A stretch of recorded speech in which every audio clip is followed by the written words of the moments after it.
पर ऋतुराज जी आपको प्रॉब्लम तो होती होगी नहीं, ये बार बार ये जो यू टर्न ले लेते हैं आप, ये 2011 हो कि फिर उसके बाद बच्चों की कसम हो कि सरकारी गाड़ी हो कि कोरोना की महामारी हो कि शीला दीक्षित के खिलाफ केसेस हो, सब पर आप लोगों ने जो यू टर्न लिया वो आपको दर्द तो देता होगा एकदम, हमें थोड़ी बहुत तो तकलीफ होती होगी कि क्या हमने वादा करके नहीं निभाया।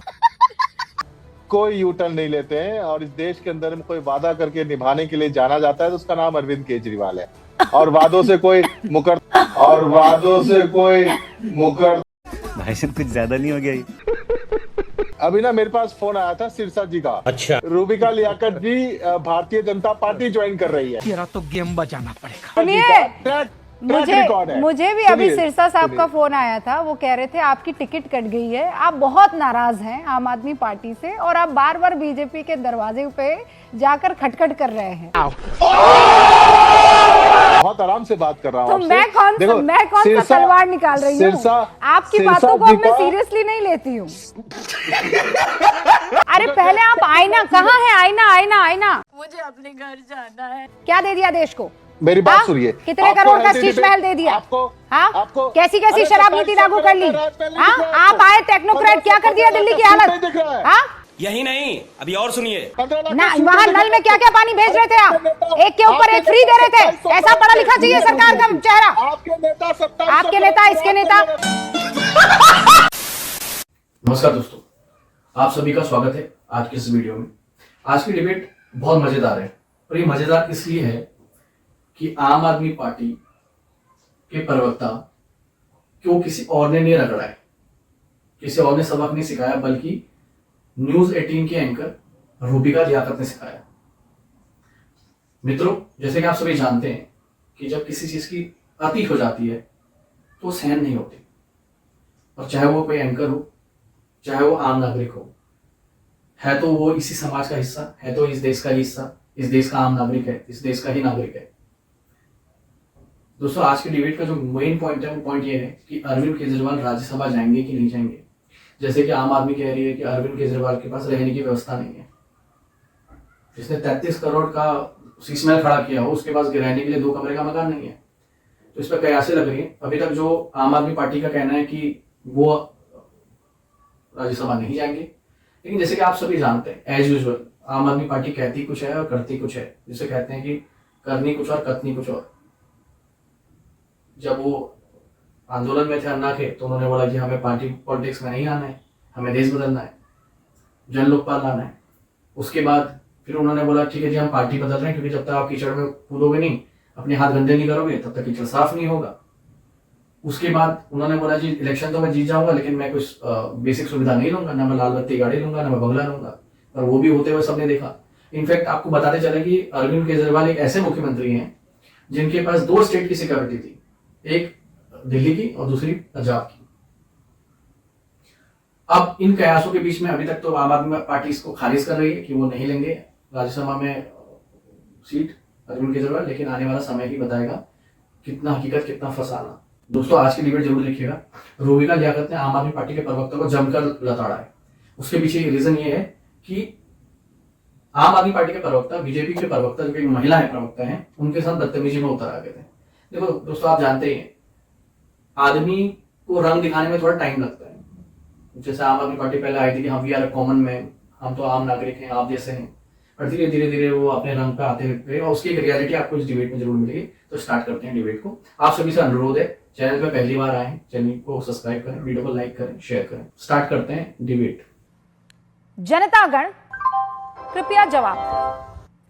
अन्ना आंदोलन से निकलकर राजनीति के रास्ते दिल्ली जाने वाली आम आदमी पार्टी एक्सप्रेस दिल्ली में अपने निर्धारित रास्ते से भटक गई है, जिसके कारण उसका रूट बदला जा रहा है और अब वो अपने निर्धारित समय से 3 साल पहले दिल्ली से चलकर पंजाब को जाने वाली है।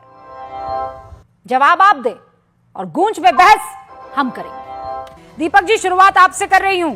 क्या अरविंद केजरीवाल पंजाब से राज्यसभा सांसदी ले सकते हैं? देखिए, ले तो सकते हैं क्योंकि ऐसा होता है कि जब आदमी लंबे समय तक सत्ता में रह लेता है तो बिना किसी संवैधानिक पद, वो चाहे एमएलए का हो, वो चाहे एमपी का हो, और वो चाहे कोई अन्य पद हो, एमएलसी का हो, या वो मुख्यमंत्री का पद हो, या कोई भी पद हो, उसके बिना रहना उसके लिए मुश्किल हो जाता है। लेकिन सवाल सबसे पहला ये कि अरविंद केजरीवाल की हार इन चुनाव में इसीलिए हुई है कि जिस कट्टर ईमानदारी की राजनीति करने वाले अरविंद केजरीवाल अन्ना आंदोलन के बाद सत्ता में आए थे, उनका सबसे बड़ा प्लस पॉइंट उनकी बेदाग छवि थी। वो छवि इस बार इस चुनाव में धुली तो नहीं, मैं जरूर ये कहूंगा धूमिल हो गई है। और अरविंद केजरीवाल की सबसे बड़ी चुनौती यह है कि वो पुरानी छवि पर वापस आए क्या।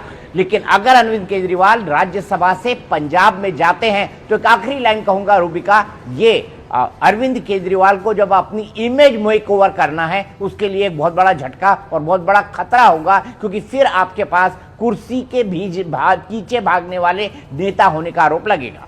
आप जानते हैं, वादा करते हैं, भूल जाते हैं, पलट जाते हैं, इसलिए यकीन कम हो रहा है। अब ये मीडिया प्रोपेगेंडा जो है, ये अभी 3 दिन पहले तक चल रहा था कि पंजाब में मुख्यमंत्री बन रहे हैं, आज से चल रहा है कि पंजाब से राज्यसभा जाएंगे।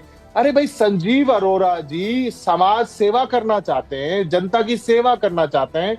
आपको याद होगा कि एक बहुत ही एक बीमार बच्चे को जिसका कोई इंजेक्शन नहीं मिल रहा था, तो यही संजीव अरोड़ा थे जो कि अपने खुद से भी पैसा दिया था और क्राउड फंडिंग करके पता नहीं 16 करोड़ रुपए का जो इंजेक्शन लगना था इन्होंने अरेंज करवाया था और उस बच्चे की जान बचाई थी।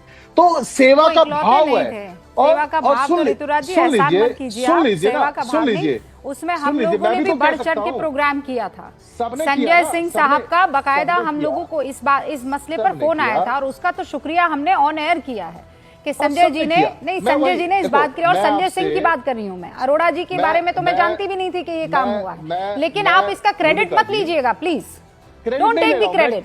सुनो रूबिका जी, मैं अब बात क्या कह रहा हूँ समझिए, मैं आपसे कोई क्रेडिट नहीं ले रहा हूँ, मैं आपसे केवल एक बात कह रहा हूँ कि एक व्यक्ति की सेवा की भाव है, वो वहां पे सेवा करना चाहते हैं। अरे पर किसकी सेवा करना चाहते हैं? सवाल तो यही है ना कि राज्यसभा में 3 साल का वक्त है और वो 1.5 साल की विधानसभा में जाकर सेवा करना चाह रहे हैं। 1.5 साल का वक्त बचा है। देखिए, ये नई तरीके की सेवा है जो राज्यसभा में रहकर नहीं हो सकती, वो सिर्फ विधायक बन के हो सकती है। पर खैर, हारेंगे जीतेंगे वो अलग बात है। लेकिन अगर ये सीट खाली होती है तो वहां पे राज्यसभा सांसद कौन बन के आएगा? आप जा रहे हैं क्या ऋतुराज जी? आप नॉमिनेट हो रहे हैं, इसलिए शायद आप बार बार बोल रहे हैं कि केजरीवाल साहब नहीं जा रहे। मुझे तो लग रहा है शायद रविका जी अगर वहां से सीट ये लोग जीत जाते हैं तो अगले राज्यसभा सांसद, देखिए हंसी भी इनकी नहीं रुक रही, तो शायद यही होगा। पर खैर, ये तो सभी जानते हैं कि राघव चड्ढा साहब को भी ढूंढा जा रहा था, सबको ढूंढा जा रहा था, हरभजन सिंह जी को भी ढूंढा जा रहा था कि कोई तो इस्तीफा दे दे। एक इनको बलि का बकरा मिल गया जो इस्तीफा दे रहा है। दिल्ली की जनता ने 2 बार केजरीवाल साहब को ये कह दिया कि हम नहीं चाहते आप बाहर रहे, हम चाहते हैं आप जेल में जाए। लोकसभा चुनाव के समय पे उन्होंने कहा था अगर आप चाहते हैं मैं जेल वापस ना जाऊं तो मुझे 7 सीटें जिताइए। दिल्ली की जनता ने सुपड़ा साफ कर दिया आम आदमी पार्टी का और कहा केजरीवाल साहब जेल जाइए। इस बार कहा अगर दिल्ली की जनता चाहती होगी कि मैं मुख्यमंत्री बनूं, अरे आपके बीच में नहीं बोली, आप हार गए हैं, दिल्ली की जनता नहीं सुनी, थोड़ा धैर्य रखिए, एरोगेंस भी थोड़ा कम रखिए। हारने के बाद इंसान के अंदर एक वो आती है, आराम से थोड़ा breathe, take it easy and let the other person speak, patience रखिए। आप नर्वस आ रहे हैं का? मैं अपने बच्चों के सर पे हाथ रख के कसम खाता हूँ, ना मैं राजनीति में आऊंगा, ना मैं कांग्रेस से गठबंधन करूंगा, ना मैं घर लूंगा, मैं ना गाड़ी लूंगा। ये भी इतिहास में जाएगा कि एक जो मुख्यमंत्री का चेहरा हार गया, एक पूर्व मुख्यमंत्री हार गया अपना विधानसभा चुनाव, वो कैसे अपनी ही पार्टी के एक आदमी से इस्तीफा दिला के राज्यसभा में जाता है और उसका बनाया हुआ शीश महल जो लोगों की लाखों लोगों की मुझे एक बात तो समझ में आ गई राधिका खेड़ा कि आप लोग चुनाव जीतने के बाद भी आम आदमी पार्टी से वो लड़ाई के और जिसे कहते हैं ना 2-4 होने के एकदम मूड में है। लड़ाई अभी खत्म नहीं हुई है, अभी तो दिल्ली को फ्रीडम मिली है कि दिल्ली को साफ पानी, साफ हवा, यमुना जी साफ होगी, बच्चों को अच्छे स्कूल में शिक्षा मिलेगी, टॉयलेट को क्लासरूम में नहीं गिनाया जाएगा, हेल्थ सर्विसेज बेहतर होंगे। अभी तो दिल्ली को इनसे फ्रीडम मिला, अभी तो पंजाब भी बाकी है। पर ऋतुराज जी, आपको प्रॉब्लम तो होती होगी नहीं, ये बार बार ये जो यू टर्न ले लेते आप, ये 2011 हो कि फिर उसके बाद बच्चों की कसम हो कि सरकारी गाड़ी हो कि कोरोना की महामारी हो कि शीला दीक्षित के खिलाफ केसेस हो, सब पर आप लोगों ने जो यू टर्न लिया वो आपको दर्द तो देता होगा एकदम, थोड़ी बहुत तो तकलीफ होती होगी कि क्या हमने वादा करके नहीं निभाया। कोई यू टर्न नहीं लेते हैं, और इस देश के अंदर में कोई वादा करके निभाने के लिए जाना जाता है तो उसका नाम अरविंद केजरीवाल है। और वादों से कोई मुकरता है, गारंटी से कोई मुकरता है, तो मैंने आपको बताया, एक नहीं 100 एग्जांपल है। ये बात बहुत सीधी है कि हाँ? जो आम आदमी पार्टी है ना जी, इनके पास कैंडिडेट नहीं होते। जब भी इलेक्शन होती है तो कैंडिडेट ढूंढते हैं। अच्छा, जब ये पंजाब में 4 पंजाब की बाई इलेक्शन हुई तो इन्होंने एक अकाली दल से लिया, एक कांग्रेस से लिया और एक बीजेपी से लिया। इनके पास कोई कैंडिडेट लड़ने के लिए है ही नहीं। पंजाब से खबरें आ रही हैं और आम आदमी पार्टी के अरविंद केजरीवाल और उनकी टीम की तरफ से कहा जा रहा है नो नो नो, नहीं जा रहे हैं भाई हम राज्यसभा, जबरदस्ती आप माहौल बना रहे हैं। देखिए, पहले उन्होंने मुख्यमंत्री बनने की बड़ी कोशिश की, जो अभी भी करे जा रहे हैं। भगवंत मान को दबाने की कोशिश की, यहाँ पे राघव चड्ढा को भेजा गया, यहाँ पे पाठक को भेजा गया, उन्होंने लेके फिर जब दोनों से बात नहीं चली तो उन्होंने मनीष सिसोदिया जी को भेजा।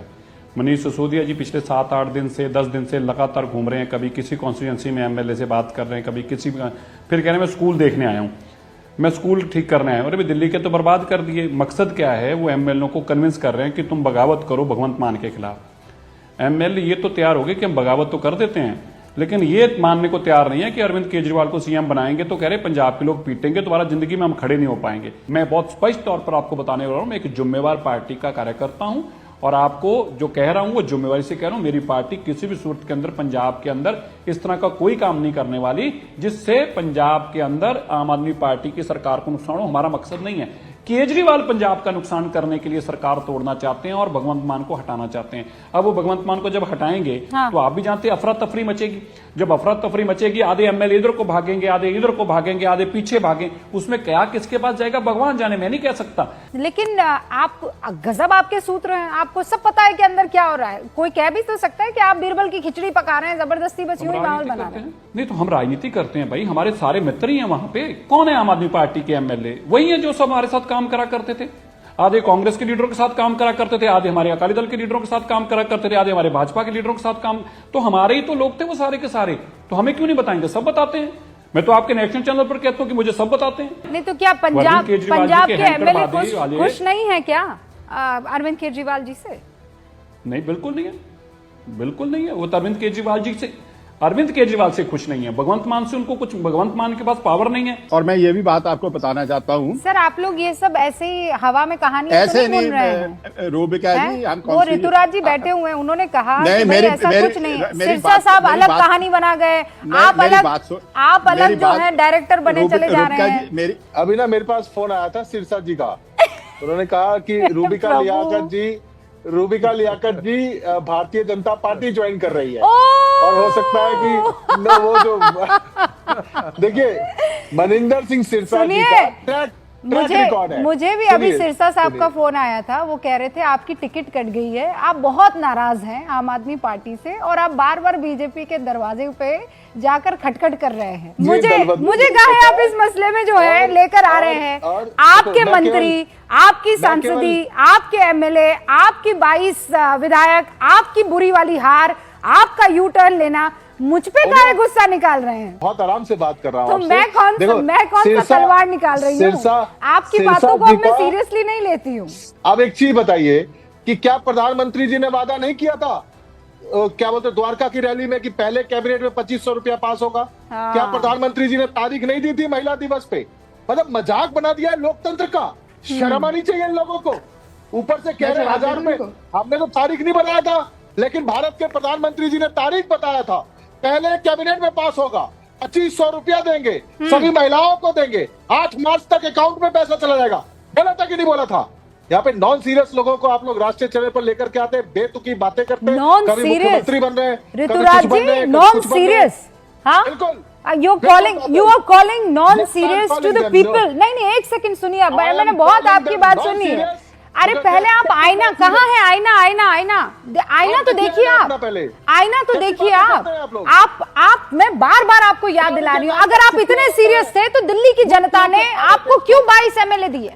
अगर आप इतने सीरियस थे, अगर आप अपने वादे पूरे कर रहे थे, आप अपने आप को सीरियस कहते हैं ऋतुराज जी? 3 साल बीत गए हैं, 3 साल, और 1000 रुपया आपने औरतों को नहीं दिया। आप दूसरों को नॉन सीरियस कह रहे हैं, नॉन सीरियस दूसरों को कह रहे हैं। याद दिला रहे हैं कि अरविंद केजरीवाल ने ये कहा था, वो कहा था। एक बयान सुनाती हूँ आपको, सुनिए एक सेकंड, मैं जवाब दे दूं? एक सेकंड सुनिए, ये सुनिए। आज मैं ये ऐलान करना चाहता हूँ, आज मैं ये ऐलान करना चाहता हूँ, आम आदमी पार्टी की पंजाब में सरकार बनेगी। हाँ,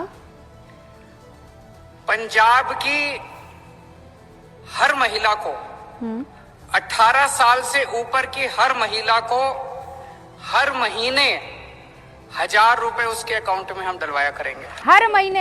अब ये हर महीने क्या होता है, कौन सा वाला सुन लो महीना? ना, सुन लो, हम देंगे ना, हमने वादा किया तो हम देंगे। कब आप देंगे? मुझे बताओ, तो इन्होंने बोला ना पहले कैबिनेट में पास करेंगे, ऋतुराज 8 भाई, मार्च को देंगे। 3 साल हो गए नहीं, हैं आपके, आपने 27 चुनाव साल के जीता, बाद- कब जीता चुनाव? सुन लो ना, अरे सुन लीजिए 27 साल महीने के कब बाद देंगे? सत्ता में आए हो, 2% वोट एक्स्ट्रा मिला है, इतने तीर मार दिया। अरे काम करो, जनता ने आपको काम करने के लिए ऋतुराज जी, 27 साल 1000 के बाद रुपया आप बहुत हर उम्मीद है महीने लोगों कब को। देंगे? लेकिन प्रधानमंत्री, भारत के प्रधानमंत्री जी ने ओके। अभी कुछ ही दिन पहले कहा हाँ। कि दिल्ली के लोगों को, माताओं बहनों को पहले ही कैबिनेट में 2500 रुपया पास करेंगे और 8 मार्च जो कि महिला दिवस है उस दिन अकाउंट में पैसा दे देंगे। बोला कि नहीं बोला, बताइए मुझे। बताइए। हम कैसे डिबेट कर सकते हैं? राधिका जी जवाब दीजिए। आज 26 फरवरी है, 8 मार्च को, बात सुन करके उसको छोड़ देते हैं। 8 मार्च को जो है आप लोग देंगे कि नहीं देंगे पैसा? बिल्कुल, ऋतुराज जी का बिल्कुल गुस्सा देंगे। देखिए कितना जायज है। 1000 रुपया छोड़िए आप पंजाब का, 3 साल हो गए, कोई बात नहीं, पर ऋतुराज जी को दिल्ली की महिलाओं की बड़ी चिंता है और वो कह रहे हैं बताइए कब देंगे 2500 रुपया। लॉजिकली तो कह रही हूँ, मैंने आपको मैंने टाइम जैसे बता बोला दिया। कि भारतीय और मैं जनता पार्टी देखिए आप ज्वाइन कर रहे हैं। कमजोर खिलाड़ी आप पर, एकदम से कमजोर खिलाड़ी खिलाड़ी पर एकदम से ज्यादा क्यों जो खिला है रहे हैं? ज्यादा हैवी नहीं होना चाहिए और अभी हावी तक नहीं तो होना बेवकूफ चाहिए। आज देखिए फेस्टिव माहौल है। आज नहीं, मैं जबरदस्ती आपकी क्लास नहीं लगाना चाहती हूँ, चुप हो जाइए, इत्मीनान धरिए, अब हो गया। ऋतुराज जी बदतमीजी नहीं करने दीजिए ना, यही इनका चाल चरित्र चेहरा है। नहीं, महिला के साथ ऐसी बदतमीजी मैं नहीं बर्दाश्त करूंगी। नहीं, क्या मतलब है ये, क्या मतलब है? और आपने पढ़ लिख कर क्या देश को दे दिया, मुझे ये बताइए, क्या दे दिया देश को? मेरी बात सुनिए, कितने करोड़ का शीश महल दे दिया? आपको कैसी कैसी शराब नीति लागू कर ली? आप आए टेक्नोक्रेट, क्या कर दिया दिल्ली की हालत? ना, वहाँ नल में क्या क्या पानी भेज रहे थे आप? एक के ऊपर एक फ्री दे रहे थे। ऐसा पढ़ा लिखा चाहिए सरकार का चेहरा। आपके नेता, इसके नेता, तमीज के दायरे में रहकर बात कीजिए ऋतुराज भाई, मैं सही कह रही हूँ आपको। आप लॉजिक में डिबेट कीजिए ना, किसी को भी कुछ भी बोलने लग जाते हैं आप। राधिका जी, इन लोगों को इग्नोर करिए, इनको सदमा अरे गहरा सर, लगा आपको और जो दिल्ली बोलना है बोलिए, मुझे उससे दिक्कत नहीं है। अरे तमाम तरीके की रोटी खिलवा दीजिए, उससे मुझे दिक्कत नहीं है, लेकिन आप तमीज के दायरे में रहकर बात कीजिए। कोई बात नहीं, आरोप लगाना आप लोगों को लगाने चाहिए भाई, सरकार लगाए, विपक्ष लगाए, पर बदतमीजी नहीं। Rituraj ji please relax, Rituraj ji relax, रुक जाइए आप। ये कहाँ से रट्टे मार के आए हैं आप, मुझे ये बताइए, कहाँ से रट्टे मार के आए हैं आप, ये बताइए।